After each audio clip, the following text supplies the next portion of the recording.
जय हिंद दोस्तों, आप सभी का स्वागत है रोजगार विद प्रमोद यूट्यूब चैनल पर। दोस्तों आइए हम लोग अभी यहाँ पर सेट नंबर 63 करेंगे। इस सेट नंबर जो दिख रहा है यह 63वां सेट है। हम लोग 62 सेट कर चुके हैं। तो आप लोगों का क्या रिस्पांस मिला है आप लोग जरूर बताइएगा। और इस सेट में दोस्तों हम लोग यहाँ पर 20 प्रश्नों का प्रैक्टिस करेंगे। तो आप लोग लास्ट में कमेंट करके बताइएगा कि 20 प्रश्नों में से आपने खुद कितने प्रश्न बना पाए हैं। ठीक है दोस्तों। और ये प्रीवियस ईयर के प्रश्न हैं तो घबराने की आवश्यकता नहीं है कि पेपर का लेवल क्या होगा दोस्तों। पेपर का लेवल बस यही रहने वाला है जो आपके सामने क्वेश्चन आ रहा है। ठीक है, तो एक बार सभी लोग जुड़ेंगे जल्दी से, फटाफट जल्दी से जुड़ेंगे और वीडियो को लाइक और शेयर कर देंगे दोस्तों। चलिए स्टार्ट करते हैं। यहाँ पर स्टार्ट करने से पहले एक बात और जान लीजिए कि लास्ट में मैं आपको एक प्रश्न देता हूं लगाने के लिए, जिसका जवाब आप सभी को देना होता है। ठीक है, और फिर अगले सेट में वही क्वेश्चन मैं लेता हूं सबसे पहले, जैसा कि यहाँ पर दिया गया है। ठीक है दोस्तों, तो आप लोग पेन और पेपर लेकर अवश्य बैठें। चलिए यहाँ से शुरुआत करते हैं पहले क्वेश्चन से। और ये कल का जो सवाल हमने आपको दिया था होमवर्क में, वह सवाल है, बहुत से विद्यार्थियों ने इसको लगाया भी है, आंसर भी बताया दोस्तों। तो आप भी आंसर बताइए और अपना जो तैयारी है उसको जांचिए साथियों। चलिए यहाँ से क्वेश्चन दिया गया है, एक दुकानदार अपनी वस्तुओं पर 40% छूट देता है और फिर भी 20% का लाभ कमाता है। एक दुकानदार एक वस्तु के लिए कितने क्रय मूल्य का भुगतान करता है जिसका अंकित मूल्य 2400 रुपये है। देखिए यहाँ पर सीधे आपको क्रय मूल्य और अंकित मूल्य पर काम करना है। तो इसको आप दो तरीकों से बना सकते हैं, एक रेशियो मेथड से और एक परसेंटेज मेथड से। जैसे दोस्तों अगर आप यहाँ से और एस एमपी और सीपी का जब आप रेशियो निकालेंगे, एमपी और सीपी का रेशियो निकालेंगे तो कैसे निकाला जाएगा। देखिए जो लाभ होता है, जितने का लाभ है आप 100 में जोड़े देंगे, वह एमपी यानी मार्केट प्राइस अंकित मूल्य का अनुपात निकल जाएगा। तो 100 + 20 यानी 120 हो जाएगा यहाँ पर अंकित मूल्य। और जो छूट दिया जा रहा है उसको आप 100 में से घटाएंगे तो क्रय मूल्य का अनुपात निकल जाएगा। तो 100 में से आप 60 घटाएंगे तो बचेगा यहाँ पर 60। 100 में से 40 घटाएंगे तो क्या बचेगा, 60 बचेगा। ठीक है, अब इसको अनुपात निकाल दीजिए। यहाँ पर इसको काटेंगे, अगर आप इसको काटेंगे तो 60 दूना 120 हो जाएगा, 2 बार में कट जाएगा। यहाँ पर 2 बार में कट जाएगा। यहाँ से अंकित मूल्य कितना दे रखा है, 2400 दिया है, यानी 2 अनुपात का मान क्या है, 2400 है। 2 अनुपात का मान कितना दे रखा है, यहाँ पर 2400 दिया गया है, 2 अनुपात का मान। तो आपसे क्रय मूल्य पूछा गया है तो आपसे 1 अनुपात का मान यहाँ पर पूछा गया है। 1 अनुपात का मान निकालेंगे तो क्या हो जाएगा, 1200 रुपये। कितना हो जाएगा, तो 1 अनुपात का मान दोस्तों हो जाएगा यहाँ पर 1200 रुपये। दूसरा इसका विकल्प सही है। बहुत से बच्चों ने इसका आंसर बताया है। ठीक है, 1200 रुपये आएंगे। ठीक है दोस्तों, चलिए अब यहाँ से आज के लिए आज के सेट का पहला क्वेश्चन अब स्टार्ट होता है दोस्तों। देखिए अब आप लोग इस सवाल को लगाइए,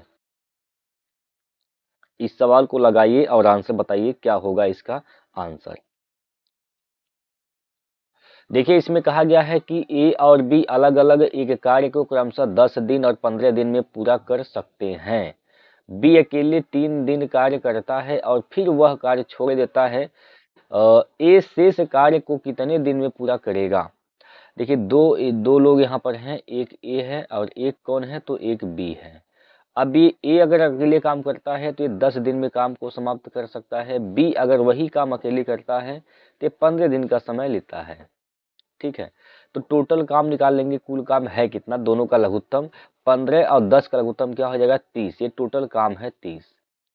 टोटल काम कितना है दोस्तों, तो टोटल काम यहाँ पर कितना है, 30 काम है।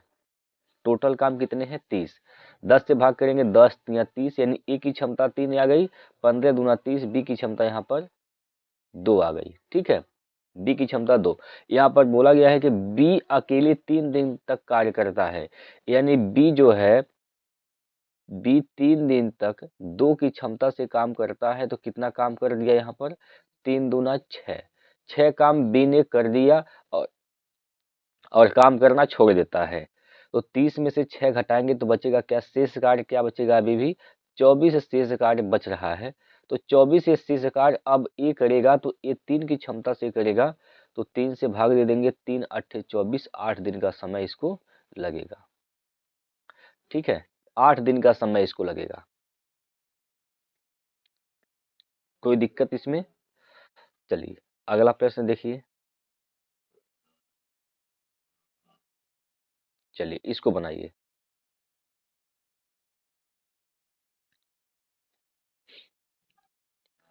उन संख्याओं का गुणनफल ज्ञात कीजिए जिनका महत्तम समापवर्तक और लघुत्तम समापवर्तक 8 और 40 है।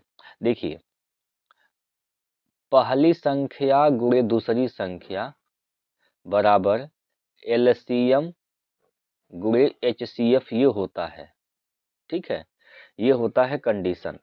तो इन दोनों का गुणनफल ही ज्ञात करना है, तो यहाँ पर आप मान रख देंगे सिर्फ और सिर्फ एलसीएम क्या है, तो एलसीएम जो है 40 है, एचसीएफ क्या है तो 8 है, तो 8 चौको क्या हो जाएगा 32, यानी 320। दोनों संख्याओं का गुणनफल कितना आ जाएगा 320 आ जाएगा। तीसरा विकल्प इसका सही हो जाएगा। ठीक है, 320। कोई दिक्कत हो बताइए दोस्तों। चलिए अगला प्रश्न जल्दी से आप लोग फटाफट लगाते रहें, इसको करिए।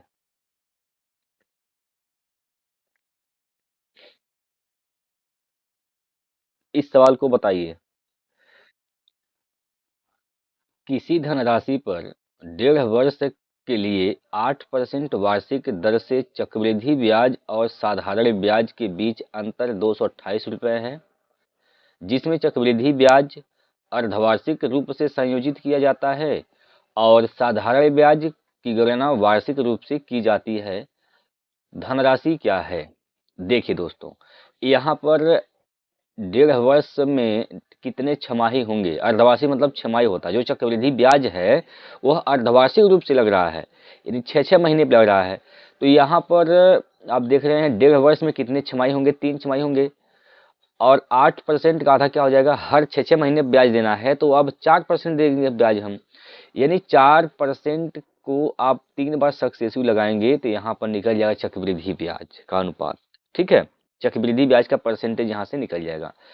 तो यहाँ पर ऐसे लगाना है आपको, 4 + 4 करेंगे और फिर प्लस, पहले इन दोनों में लगा रहे हैं, फिर 4 × 4 करेंगे बटे 100 करेंगे। ठीक है, तो यहाँ से 4 4 8 हो जाएगा दोस्तों, और 8 प्लस का 4 चौको 16, यानी 1.6 होगा, जोड़ेंगे तो यहाँ पर 8.16 हो जाएगा इन दोनों का सक्सेसिव। अब फिर इसमें इस 4 का भी सक्सेसिव लगाना है, +4 करेंगे और प्लस 8.16 × 4/100। ठीक, तो इसको जब आप हल करेंगे दोस्तों, 8 4 12.6 हो जाएगा, यहाँ से 12.16 और प्लस यहाँ से 16 चौको 64 हो जाएगा, और 8 चौको 32, 8 चौको 32। ठीक है दोस्तों, 8 चौको 32।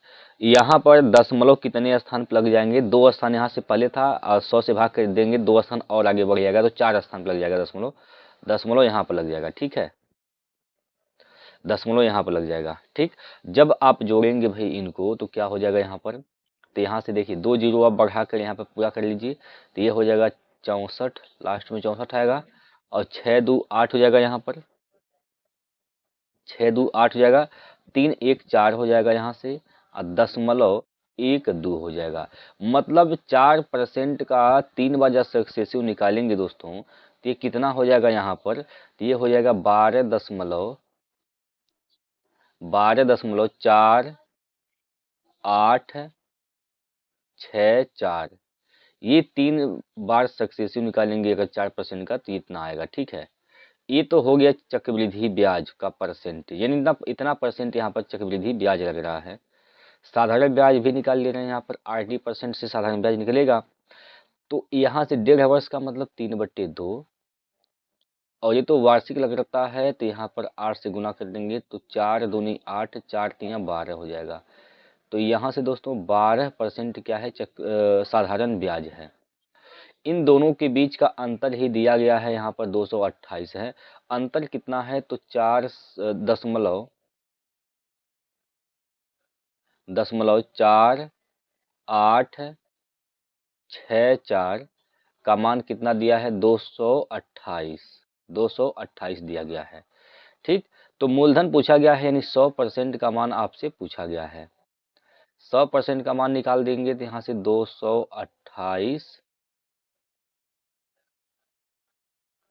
228 बटे 0.4864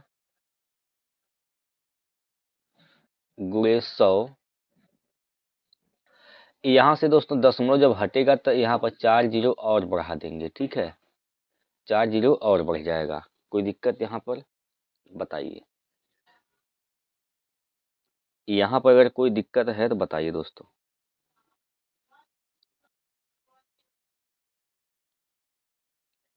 यहाँ पर दोस्तों काटेंगे, अगर आप इसको देखिएगा, इसको आप काट दीजिए 4 से, 4 से काटेंगे, 4 पंजे 20 हो जाएगा, 4 साते 28 हो जाएगा, यहाँ पर 57 हो जाएगा। यहाँ से 4 से इसको काटेंगे अगर आप, तो 4 एकम 4 हो जाएगा, 4 दूनी 8 हो जाएगा यहाँ से, और 4 एकम 4 और 4 छक 24, इतना हो जाएगा। ठीक है, इसमें कोई दिक्कत बोलिए, इसमें कोई दिक्कत है तो बताइए। और यहाँ भी आप काट सकते हैं 4 से, तो 4 तिया 12, जीरो 4 चौको 16, 4 से इसको काटेंगे तो 25 चौका 100, 25 बार में 100 कट जाएगा, बाकी 4 जीरो यहाँ पर आ जाएगा। ठीक है, 4 जीरो वहाँ पर दोस्तों आ जाएगा।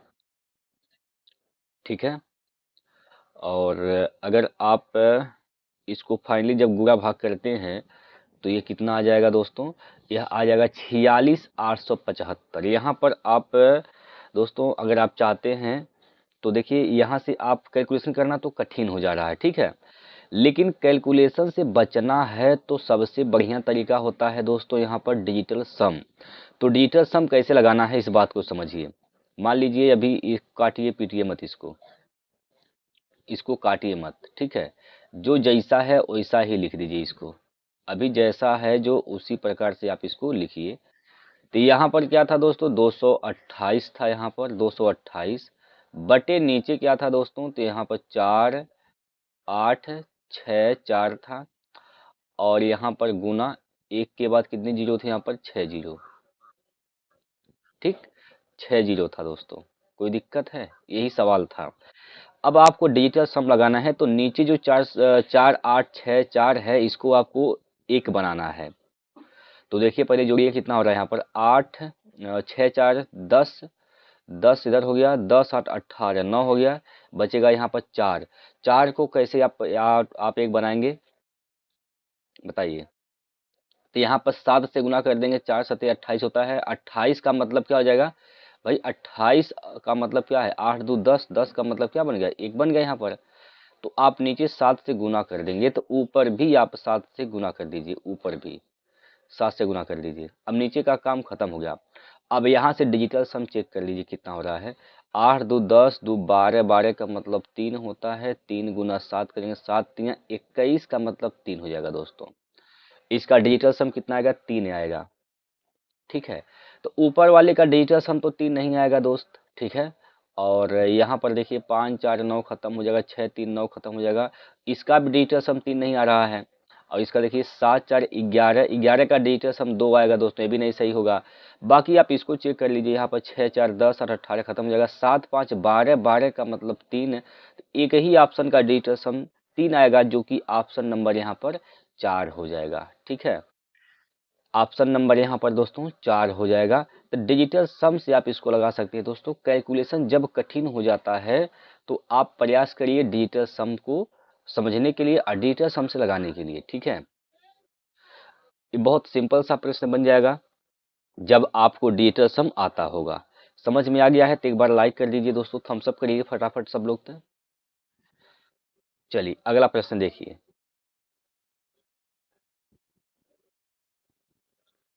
इसको बनाइए। जॉन ने एक बैंक से 10% वार्षिक चक्रवृद्धि ब्याज की दर से कुछ धनराशि उधार ली, जिसमें ब्याज वार्षिक रूप से संयोजित होता है। यदि उसने 4 वर्ष के अंत में 21,961.50 का भुगतान करके अपना ऋण चुका दिया तो उसने कितनी धनराशि उधार ली थी? कितनी धनराशि उधार ली थी? अब यहाँ पर ये क्या है, 21,961.50, ये आपका मिश्रधन है। आपसे मूलधन पूछा गया है, तो यहाँ पर मिश्रधन और मूलधन से संबंध बताना है। तो आप डायरेक्ट यहाँ पर मिश्रधन मूलधन का रेशियो निकाल लीजिए। इस 10% का मतलब क्या होता है?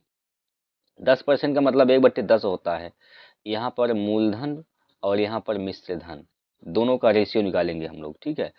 तो यहाँ से 10% का मतलब 1/10 होता है। तो यहाँ से दोस्तों क्या हो जाएगा, मूलधन 10, तो ये कितना हो जाएगा, 11 हो जाएगा मिश्रधन, ठीक है। ये 4 वर्ष की बात है, तो आप घात 4 कर देंगे यहाँ पर, बस घात 4 कर देंगे तो कितना हो जाएगा, यहाँ से 4 जीरो यानी 10,000, और ये कितना हो जाएगा, ये कितना हो जाएगा दोस्तों, जब ये 11 पर 4 घात 11 का क्यूब क्या होता है, 1331 होता है, 1331 होता है। इसमें 11 से फिर गुना करना है आपको, ठीक। तो कितना हो जाएगा, 1 3 1 4 हो जाएगा, 3 3 6 हो जाएगा, और 3 1 4 हो जाएगा यहाँ से।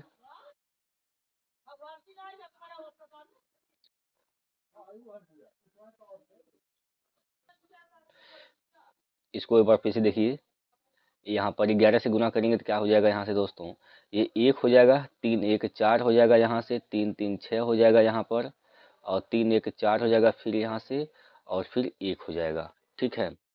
इतना होगा इसका क्यूब। कितना होगा दोस्तों, 14 14 64 1, ये क्यूब हो जाएगा कितना, 11 पर 4 घात का मान हो जाएगा, ठीक है। 11 पे 4 घात का मान इतना हो जाएगा दोस्तों। बोलिए, कोई दिक्कत है यहाँ पर? अब यहाँ पर दोस्तों देखेंगे, ये जो दिया है 21,961.50, ये क्या है आपका, ये है मिश्रधन है। और मिश्रधन कितना अनुपात है, तो मिश्रधन जो है 14,641 है। तो 14,641 का मान यहाँ पर दिया गया, 14,641 का मान यहाँ पर दिया गया है, ठीक है। कितना दिया गया है, यह 21,961.50, ठीक, ये दिया गया है मान। तो आपको निकालना है कि इसका 10,000 का मान निकालना है। तो यहाँ पर 10,000 का मान निकालेंगे, यहाँ पर क्या हो जाएगा,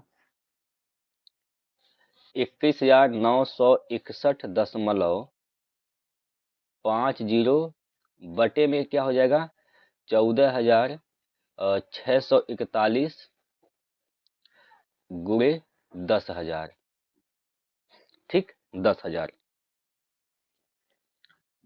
अब यहाँ पर दोस्तों देखिए, अब यहाँ पर 14,641 से भाग देना है दोस्तों, बहुत कठिन हो जाएगा भाग देना, ठीक है। जब भाग देना कठिन हो गया तो सबसे बढ़िया तरीका क्या है, डिजिटल सम। तो यहाँ पर भी डिजिटल सम अप्लाई करिए दोस्तों। देखिए डिजिटल सम लगाएंगे कैसे, देखिए यहाँ पर जोड़ के 9 बनाना होता है। तो यहाँ पर 4 4 8 1 9, ये खत्म हो गया, ये 6 1 प्लस 7 हो जाएगा। नीचे यहाँ पर डिजिटल सम क्या हो रहा है, 7 हो रहा है, ठीक है। अब इस 7 को आपको क्या बनाना है, 1 बनाना है। तो कैसे बनाइएगा, तो अगर आप यहाँ पर 4 से गुना करते हैं तो 7 चौक क्या हो जाएगा, 28, 7 चौक 28, 28 का डिजिटल सम करेंगे तो यहाँ पर 10 हो जाएगा, यहाँ पर 1 बन गया। जब 1 बन गया तो इसका काम खत्म। जो काम आप नीचे किए हैं वही काम ऊपर भी करेंगे। तो नीचे आपने 4 से गुना किया है, ऊपर भी 4 से गुना कर देंगे दोस्तों। तो ऊपर का डिजिटल सम चेक कर लेंगे कितना होगा। देखिए यहाँ पर ये तो 9 खत्म ही हो जाएगा, 6 3 9 इधर खत्म हो गया। इधर क्या बचा, 5 प्लस 1 6 हो जाएगा। 6 का गुना 4 में करेंगे, 6 चौको 24, 24 का डिजिटल सम कितना आएगा, 6 आएगा। तो जिस ऑप्शन का डिजिटल सम 6 आएगा वही इसका सही आंसर होगा। इसका तो 8 आएगा, ये तो नहीं सही होगा। ये तो 7 आएगा, नहीं सही होगा। ये तो 5 आएगा, ये भी नहीं सही होगा। और इसका जो है दोस्तों 5 प्लस 1 6 आएगा, यही इसका राइट आंसर हो जाएगा। क्लियर है? बोलिए, इसमें कोई दिक्कत है तो बताइए दोस्तों। चलिए समझ में आया है, अगला क्वेश्चन लगाइए।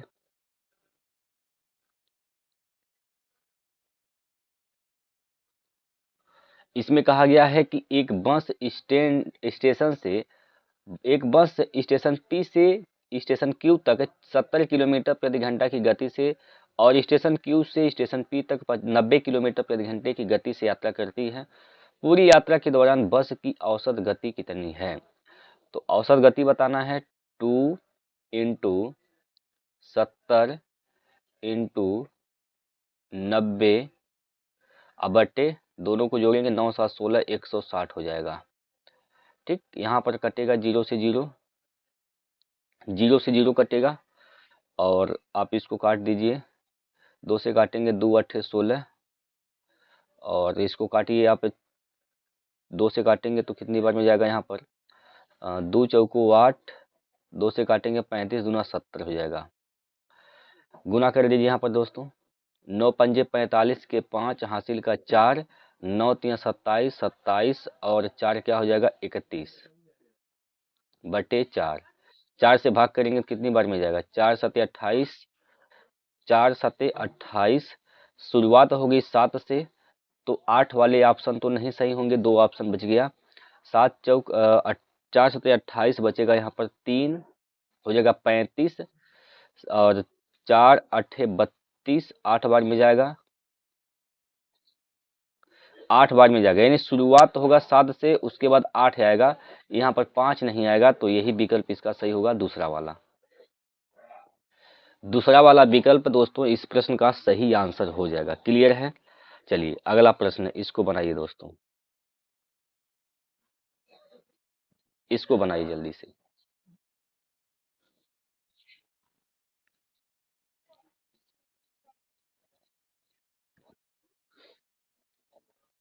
सोनल और अर्जुन एक साथ कार्य को 57 दिन में पूरा कर सकते हैं। अर्जुन और रोहन साथ साथ उस कार्य को 38 दिन में पूरा कर सकते हैं और रोहन और सोनल एक साथ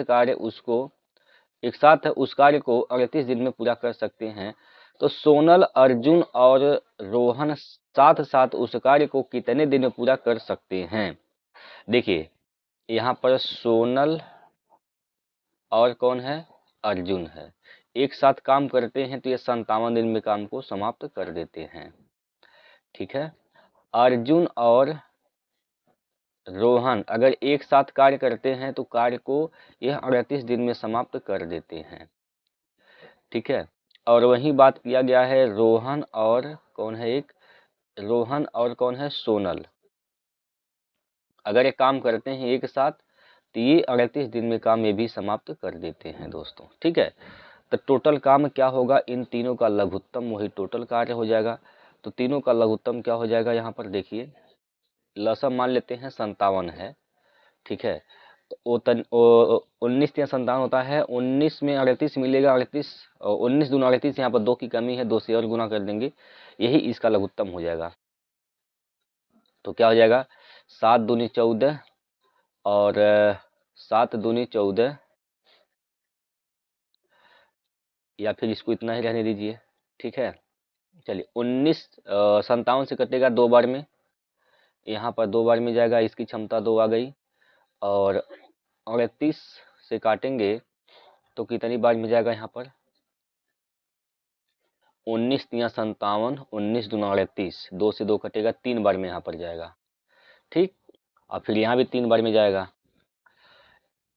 तो यहाँ से दोस्तों यस प्लस ए प्लस यहाँ पर आर, इन तीनों की जो क्षमता हो जाएगी वो क्या हो जाएगा, 3 3 6 2 8 का आधा 4 हो जाएगा, क्योंकि जोड़ेंगे जब एक ही व्यक्ति 2 बार आ जाएगा, एक ही व्यक्ति 2 बार आ जाएगा, 2 बार आ जाएगा तो यहाँ पर क्या हो जाएगा 8 बटे 2 कर देंगे, यहाँ से हटेगा 2 2 हो जाएगा, क्या हो जाएगा, होगा यहाँ पर 4 हो जाएगा। ठीक है, इन सभी की क्षमता, तीनों की क्षमता मिलाकर कितना आ गया, 4 आ गया।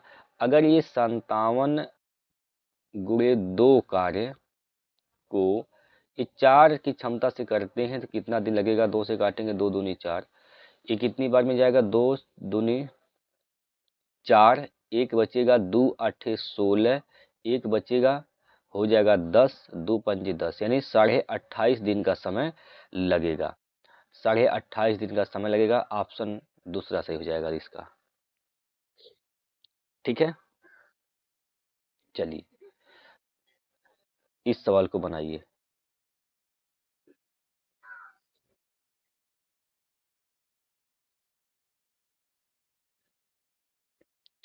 एक टेबल फैन को 2827.06 रुपये में बेचने पर प्राप्त लाभ उसे 2230 रुपये में बेचने पर होने वाली हानि से 14% अधिक है और 14% का लाभ प्राप्त करने के लिए विक्रय मूल्य क्या होगा। 14% की क्या प्राप्त करना है, लाभ प्राप्त करना है, तो कितने में उसको बेचना होगा ये पूछा गया है।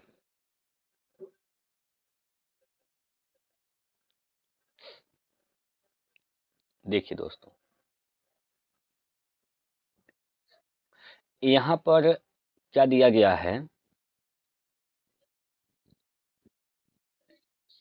2827.06 रुपये में बेचा जाता है। तो प्राप्त जो लाभ होता है, तो लाभ कब होगा, जब विक्रय मूल्य ज्यादा होगा क्रय मूल्य से। तो यहाँ पर क्रय मूल्य, यहाँ पर 2827.06 रुपये में बिक रहा है, तो लाभ हो रहा है, इसका मतलब क्रय मूल्य इससे कम है। तो ये जो लाभ हो रहा है, यहाँ पर जो लाभ हो रहा है, ये 2230 रुपये में बेचने पर जो हानि हो जाएगी उससे 14% अधिक है। तो हानि कब होगा, जब आपका क्रय मूल्य ज़्यादा होगा और विक्रय मूल्य कम होगा। तो क्रय मूल्य ज़्यादा है यहाँ पर, सॉरी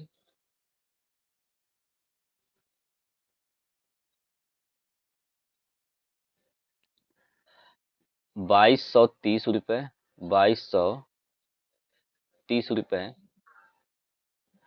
इससे 14% ज़्यादा, यानी इसका क्या है 114% है, यानी 114/100 हो जाएगा। 114 यहाँ पर 100 कर देंगे दोस्तों। ठीक है,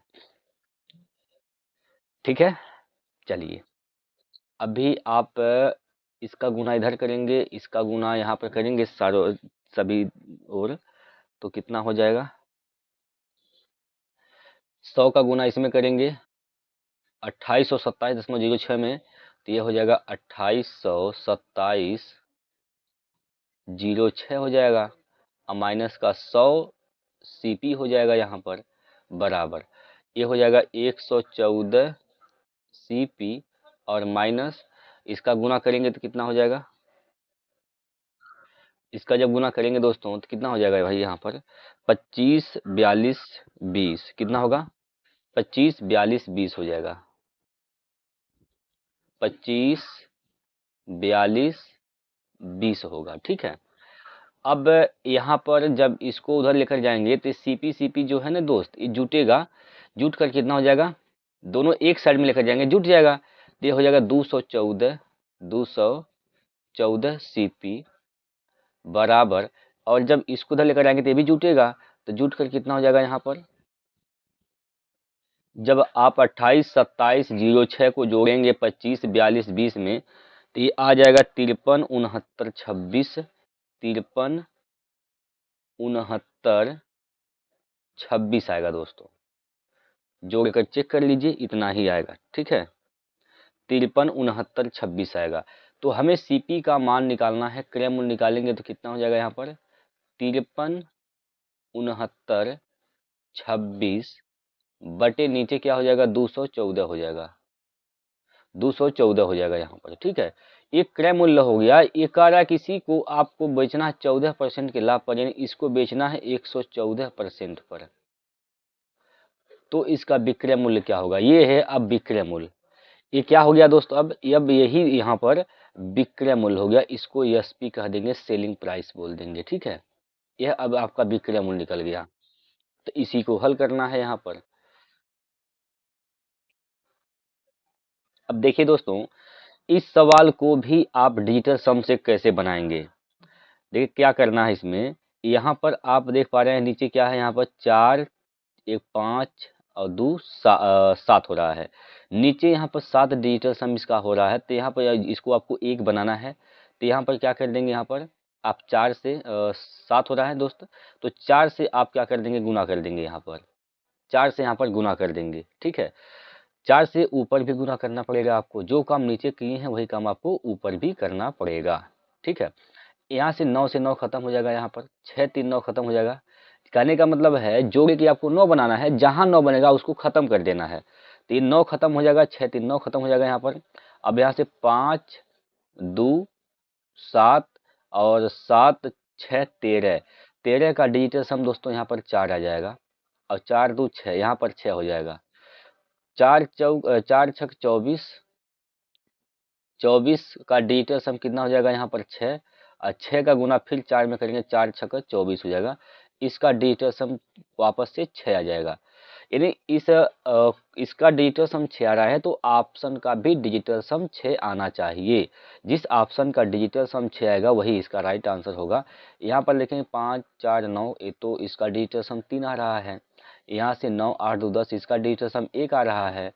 और यहाँ पर आइए दोस्तों, यहाँ पर 8 2 और 8 10, 10 6 16, 2 18 का मतलब 9 बन जाएगा, खत्म हो जाएगा। यहाँ पर बचा क्या, 6 बचा।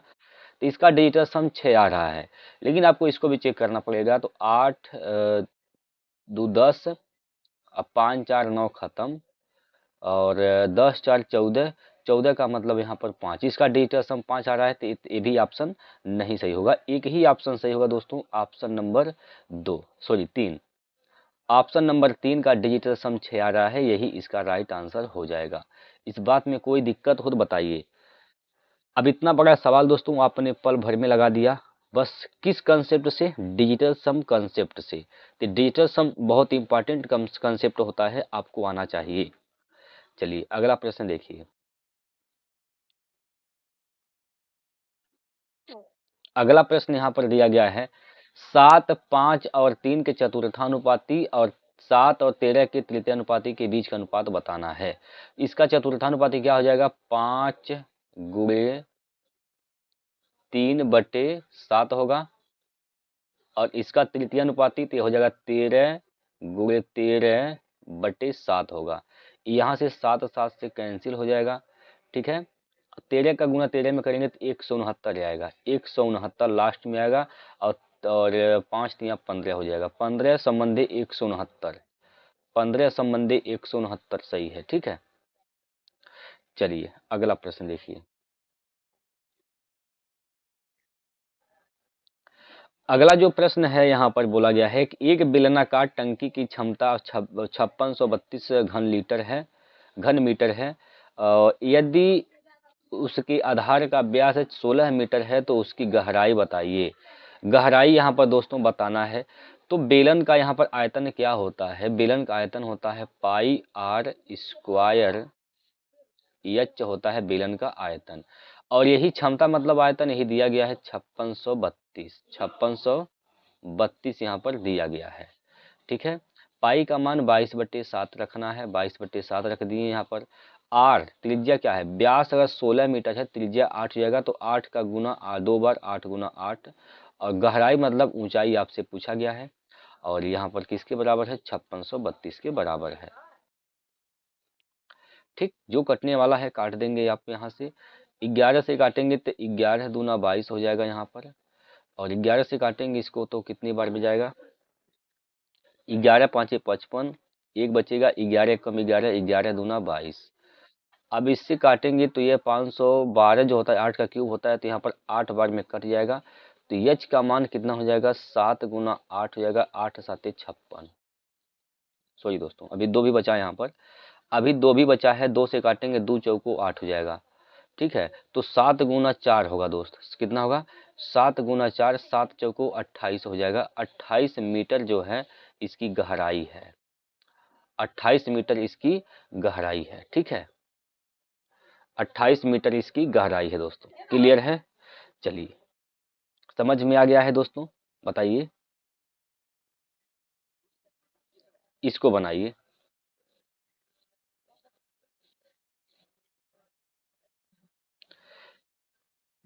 एक दुकानदार वस्तुओं को 12% के लाभ पर बेचता है और वास्तविक वजन से 15% कम वजन का प्रयोग करता है। उसका कुल लाभ प्रतिशत ज्ञात कीजिए दशमलव के 2 स्थान तक। देखिए यहाँ पर दुकानदार क्या करता है, 15% वजन कम तौलता है। यानी दुकानदार अपने दुकान से 15% कम सामान तौला। मान के चलिए 1% का मतलब 1 रुपये है, तो 15% का मतलब 15। यानी कहने का मतलब यहाँ से ये हो गया कि उसके दुकान से कितने का सामान गया है, कितने रुपए का सामान गया है। भाई 15% कम रुपए का गया है, तो इसका मतलब 15 रुपये कम का गया है। उसने सामान मात्र और मात्र यहाँ पर कितने का दिया है, 85 का। सामान कितने का दिया है, 85 का सीपी, यानी 85 के क्रय मूल्य का सामान दिया है, लेकिन उससे लिया है कितने, 12% लाभ पर। इसका मतलब 112%।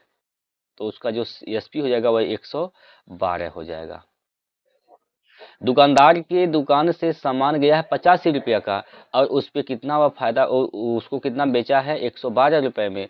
तो उसने कितने का यहाँ पर लाभ कमा लिया। यहाँ पर देखिए लाभ कितने का हो जाएगा, यहाँ पर 12 में से 5 गया तो 7 बचेगा, और 10 में से 8 गया तो 2, यानी 27 रुपये का लाभ हो गया। लाभ किस पे मिलता है, क्रय मूल्य पर मिलता है, तो 85 हो जाएगा नीचे, गुणे 100, गुणे 100 कर देंगे दोस्तों। ठीक है, तो कितनी बार में जाएगा यहाँ पर देखिए, भाग दीजिए दोस्तों। 27 का भाग करेंगे तो 85 में कितनी बार में जाएगा। तो इसको जब आप हल करेंगे तो आ जाएगा 31.76%। 31.76% इसका सही ऑप्शन होगा, पहला नंबर। ठीक है, इसको आप चेक कर लीजिए, यही आएगा। ठीक है दोस्तों, चलिए अगला प्रश्न है, इसको बनाइए, इस सवाल को बनाइए।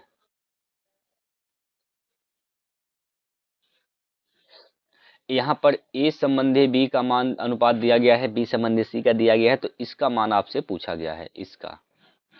तो यहाँ पर आप ए बी सी का अनुपात निकालेंगे, ए बी सी का। तो यहाँ पर ए का क्या है, 5, बी का क्या है दोस्तों, तो बी का 6 है, 5, 6, और फिर यहाँ पर भी बी का अनुपात 6 है, तो यहाँ पर क्या हो जाएगा, 7 हो जाएगा। तो बी का अनुपात जो है दोनों जगह बराबर ही है, तो ए बी सी का अनुपात हो जाएगा 5, 6, 7, 5, 6, 7। अब बस इसी मान रखना है, ए प्लस बी करना है, तो 6 + 5 11 हो जाएगा। यहाँ से 11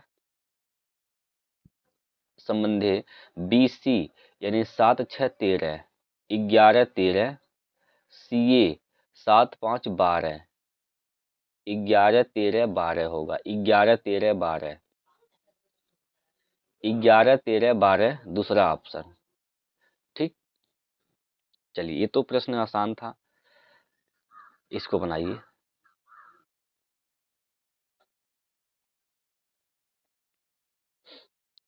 इसको बनाइए दोस्तों। दो संख्याओं का लघुत्तम समापवर्तक उनके महत्तम समापवर्तक का 15 गुना है। दो संख्याओं का जो एलसीएम है, एलसीएम उनके एचसीएफ का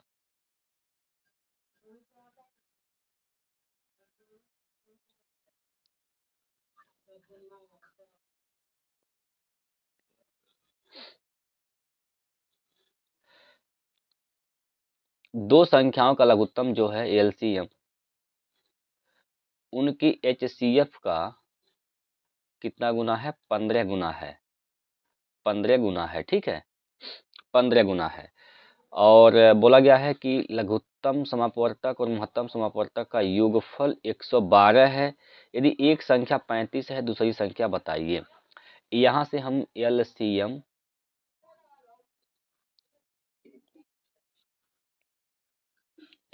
और एचसीएफ का अनुपात निकालेंगे, तो क्या हो जाएगा। यहाँ से देखिए, एलसीएम तो 15 अनुपात हो जाएगा, और ये कितना होगा, 1 होगा।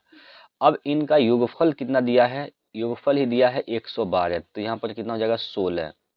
16 का मान कितना है, 112 है, 112, 16 7 112। एक अनुपात का मान 7 हो जाएगा, तो 15 अनुपात का मान 15 7 105 हो जाएगा यहाँ पर, और ये 7 हो जाएगा। यानी एलसीएम 105 है, तो मौसौ क्या है, एचसीएफ 7 है। आप जानते हैं पहली संख्या गुणे दूसरी संख्या बराबर होता है एलसीएम गुणे एचसीएफ, ये होता है। ठीक है, अब इसी मान रखना है, तो पहली संख्या एक संख्या 35 अगर है, तो दूसरी संख्या आपको बताना है। एलसीएम 105 है, एचसीएफ 7 है। काटेंगे अगर 7 5 35, 5 से काटेंगे 5 दूनी 10, 5 एकम 5, यानी जो दूसरी संख्या है वह कितनी है? 21 है। ठीक, दूसरी संख्या क्या है? तो 21 है। क्लियर है? बोलिए। चलिए अगला प्रश्न देखिए यहाँ पर।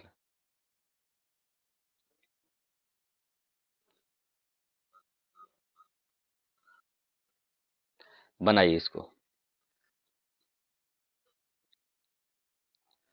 400 मीटर लंबी एक वृत्ताकार दौड़ में ए और बी समान बिंदु से एक ही समय पर क्रमशः 10 मीटर प्रति सेकंड और 16 मीटर प्रति सेकंड की गति से दौड़ना शुरू करते हैं। समान दिशा में दौड़ते समय वे कितने समय बाद पहली बार प्रारंभिक बिंदु पर मिलेंगे? अब यहाँ से दोस्तों समय निकाल लीजिए। 400 मीटर का दौड़ है। अब यहाँ पर ई जो है 10 मीटर प्रति सेकंड से चलता है, तो यहाँ पर इसको 40 सेकंड का समय लगता है। अब इसी 400 मीटर के दौड़ को बी 16 के स्पीड से चलता है, तो कितना समय लगेगा? यहाँ पर 4 से काटेंगे, 4 चौको 16, यहाँ पर 100, यानी 4 से काटेंगे 25, यानी 25 सेकंड का समय इसको लगेगा। वो पहली बार प्रारंभिक बिंदु पर मिलेंगे कब, ये पूछा गया है। तो आप क्या करिए, 40 और 25 का निकाल दीजिए लघुत्तम। इसका लसा मान लेते हैं। अगर 40 है तो 40 है तो यहाँ पर 25 है, तो 5 अट्ठे 40 होता है। 5 इसमें है, एक 5 की कमी है, एक 5 से और इसमें गुणा कर देंगे। ठीक है, तो 5 चौको 20 हो जाएगा यहाँ पर 200। ठीक है, क्या हो जाएगा यहाँ पर दोस्तों? 200 सेकेंड का यहाँ पर समय लगेगा। ठीक है, तो इसका जो आंसर है ऑप्शन नंबर 2 सही हो जाएगा। चलिए अगला प्रश्न देखिए यहाँ पर।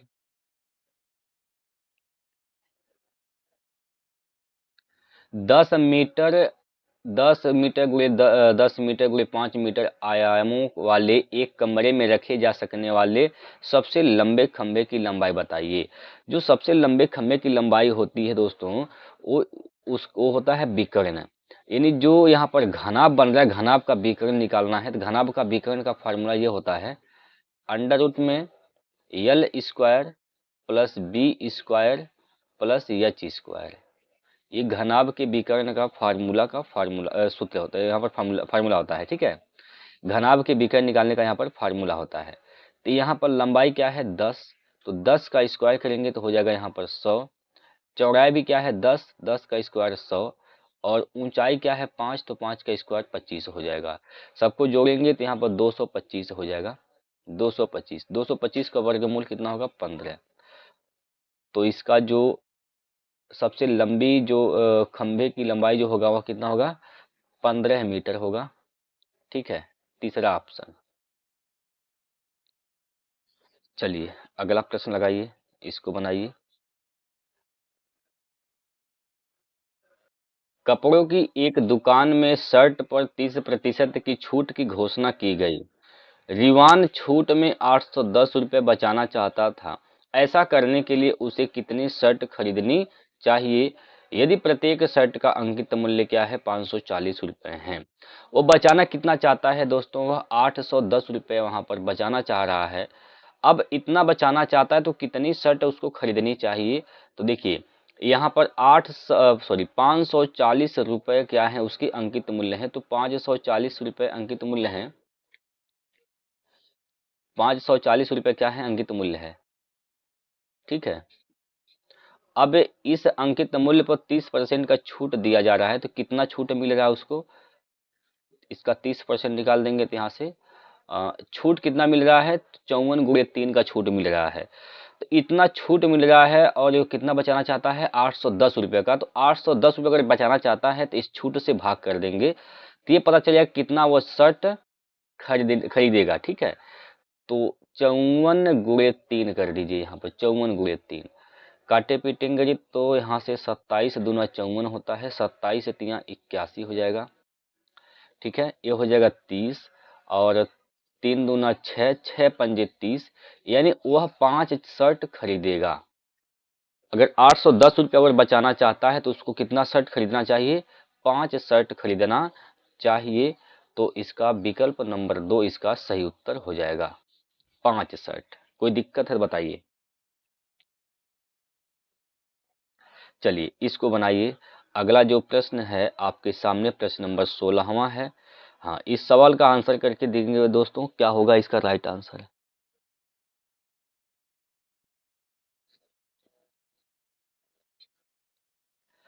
एक 120 मीटर लंबी ट्रेन 60 किलोमीटर प्रति घंटे की गति से चलते हुए एक पुल को 18 सेकंड में पार करती है। पुल की लंबाई बताइए। दोस्तों आप जानते हैं कि डिस्टेंस इक्वल टू होता है, डिस्टेंस बराबर क्या होता है? स्पीड गुना टाइम होता है। स्पीड गुना टाइम होता है, ठीक है। चलिए दूरी बताना है तो जो दूरी होगा वह टोटल जो दूरी होगा वह ट्रेन की लंबाई प्लस पुल की लंबाई। तो ट्रेन की लंबाई क्या है? 120 मीटर है और पुल की लंबाई को मान लेते हैं यक्स है। स्पीड क्या है? तो 60 किलोमीटर प्रति घंटा है। इसको हम मीटर प्रति सेकंड में बदलेंगे तो 5/18 से गुना कर देंगे। यहाँ पर समय कितना लगता है? तो 18 सेकंड का समय लगता है। यहाँ से 18 से 18 कटेगा, यहाँ पर 5 छक 30, यहाँ से 300 हो जाएगा। तो यक्स का मान निकालना है तो 300 में से आपको घटाना पड़ेगा कितना? 120। 120 घटाएंगे दोस्तों तो क्या बचेगा? यहाँ पर 180 हो जाएगा, 180। तो 180 मीटर पुल की लंबाई है, ठीक। 180 मीटर पुल की लंबाई है दोस्तों। चलिए इसको बनाइए।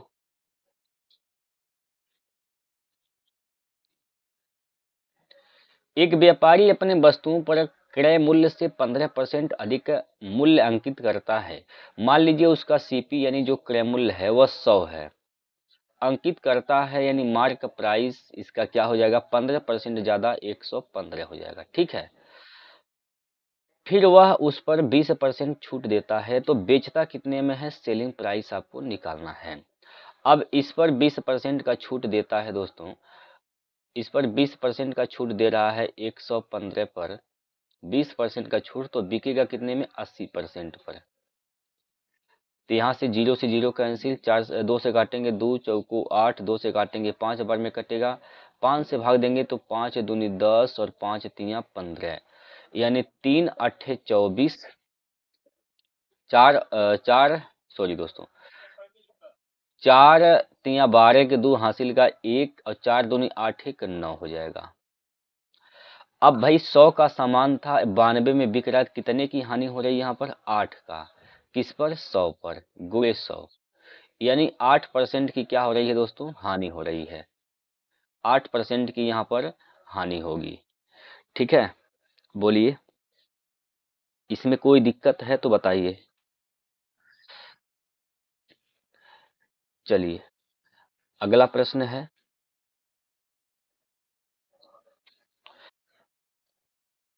एक संख्या 350 में पहले 20% की वृद्धि की जाती है और फिर 25% की कमी की जाती है, नई संख्या बताइए।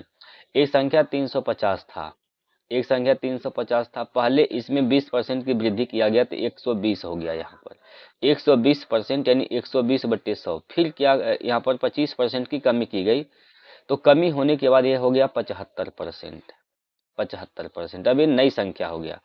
तो इसको काटेंगे यहाँ से 2 जीरो से, ये 2 जीरो कैंसिल हो जाएगा। 25 से काटेंगे 25 चौका 100, 25 से 3 75, 3 से 4 से काटेंगे 4 3 12, 3 3 9, 9 का गुना 35 में करेंगे, 9 पंजे 45 के 5 हासिल का 4, 9 3 27, 27 4 31 हो जाएगा, यानी 315, 315 इसका सही आंसर होगा, ठीक। चलिए अगला प्रश्न करिए इसको। 10 वस्तुओं का औसत मूल्य 89 है, 10 वस्तुओं का औसत मूल्य और 89 है। यदि एक वस्तु का मूल्य 35 रुपए है तो शेष 9 वस्तुओं का औसत मूल्य ज्ञात कीजिए। देखिए 10 वस्तुओं का जो मूल्य है क्या है, 89 है, तो टोटल इनका सम क्या हो जाएगा, 890 हो जाएगा, 890 हो जाएगा। अब इसमें से एक वस्तु का मूल्य क्या है, 35 है, तो 35 घटा दीजिए यहाँ से, बचेगा क्या, 5। 8 में से 3 गया तो 5 बचेगा, फिर यहाँ से 8 बचेगा, यानी 855। इन 9 वस्तुओं का क्या हो गया, योग हो गया। तो 9 वस्तुओं का मूल्यों का योग है, तो औसत क्या हो जाएगा, 9 से भाग कर देंगे तो कितनी बार में जाएगा, 9 9 81, बचेगा 4, 9 पंजे 45, यानी 95 हो जाएगा। इसका जो औसत आ जाएगा 9 वस्तुओं का औसत मूल्य क्या हो जाएगा, 95। ठीक है, चलिए अगला प्रश्न है, इसको बनाइए यहाँ पर। बीमारी के कारण एक व्यक्ति का वजन एक महीने में 80 किलोग्राम घटकर 64 किलोग्राम हो गया। व्यक्ति के वजन में प्रतिशत कमी बताइए क्या है। पहले वह व्यक्ति का वजन क्या था, 80 था, अब घट के क्या हो गया, 64। तो कितने की यहाँ पर कमी हुई है, कितने की, 8 से काटेंगे, 8 दहिया में 80, 8 से काटेंगे, 8 अठाएं 64। अब यहाँ पर देखिए कमी जो वृद्धि होती है वह 100 पर होती है, तो आप यहाँ पर जो प्रारंभिक जो वजन था उसको 100 बना दीजिए। 100 बनाने के लिए 10 से गुना करेंगे, यहाँ भी 10 से गुना करेंगे, ये हो जाएगा। अब 100 से 80 हो गया, कितने की कमी हो गई, 20% की। कितने की कमी दोस्तों, 20% की यहाँ पर कमी हो गई। ठीक है, तो 20 प्रश्न हम लोग किए हैं। अब आपका आंसर, आप कितने प्रश्न के जवाब बना दे पाए हैं, आप लोग हमें जरूर बताइएगा। और ये है आपके लिए आज का सवाल, ये आपके लिए आज का सवाल है दोस्तों, इसको आप लोग स्क्रीनशॉट ले लीजिए। और आपका जो भी डाउट रहता है आप लोग कमेंट करिएगा, आपके कमेंट को मैं पढ़ता हूँ और उसका जवाब भी देने का प्रयास करता हूँ दोस्तों। तो आप लोगों को कैसा लगा एक बार जरूर बताइए। और जो लोग अभी तक वीडियो को लाइक नहीं किए हैं तो आप लोग लाइक कर लीजिए, सॉरी, और अभी तक जो लोग वीडियो को लाइक नहीं किए हैं तो आप लोग लाइक कर दीजिए, चैनल को सब्सक्राइब भी कर लीजिए दोस्तों। ठीक है, चलिए फिर मिलते हैं कल अगले सेट को लेकर, तब तक जय हिंद, जय Bharat, bye bye, take care.